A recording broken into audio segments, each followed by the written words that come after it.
Kita masuk pada bab 4, nilai dan norma konstitusi Indonesia.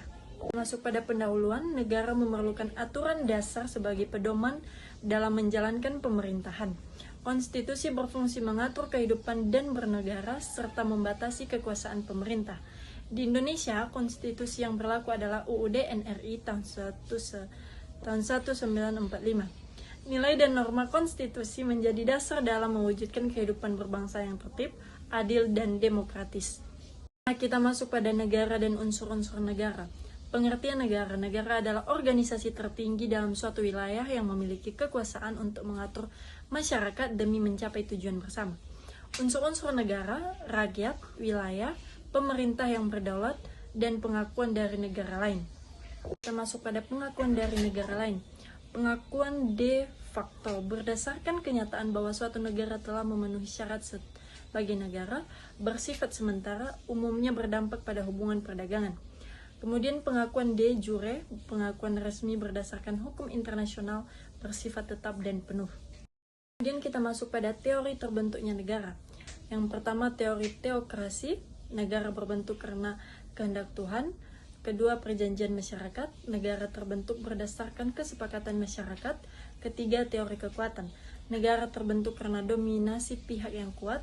Keempat, hukum alam, negara terbentuk secara alami karena manusia merupakan makhluk sosial. Kemudian kita masuk pada sifat-sifat negara.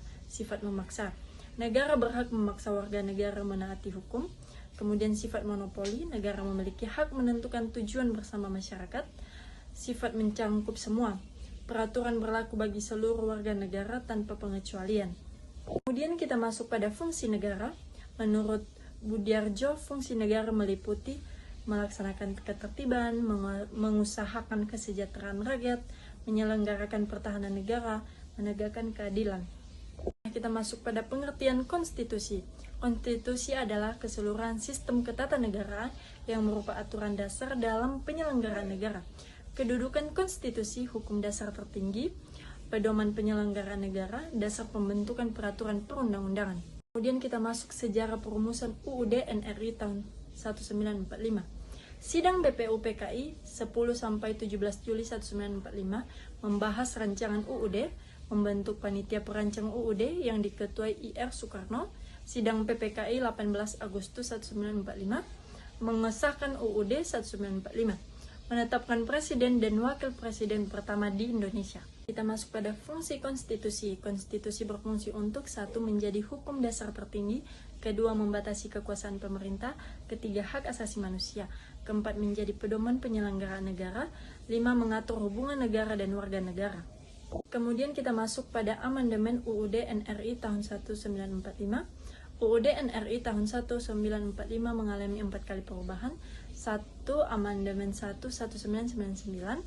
Kedua, amandemen 2 2000. Ketiga, amandemen 3 2001. Keempat, amandemen 4 2002. Kesepakatan dasar NKRI tetap dipertahankan, pembukaan UUD 1945 tidak diubah.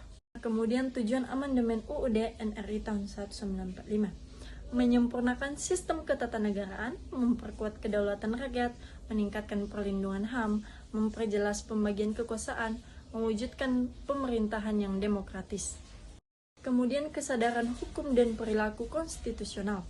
Kesadaran hukum, kesadaran masyarakat untuk menaati hukum karena memahami pentingnya hukum dalam kehidupan bersama. Contoh perilaku konstitusional yaitu mematuhi peraturan yang berlaku, menghormati hak orang lain, tidak mau hakim sendiri, menjaga keamanan dan ketertiban lingkungan. 5. Berpartisipasi dalam kegiatan demokrasi. Kita masuk pada kesimpulan. Negara dan konstitusi merupakan dua hal yang tidak dapat dipisahkan. Konstitusi menjadi dasar penyelenggaraan negara dan pembatas kekuasaan pemerintah. UUD NRI 1945 berfungsi menjamin hak-hak warga negara. Amandemen dilakukan untuk menyempurnakan sistem ketatanegaraan Indonesia.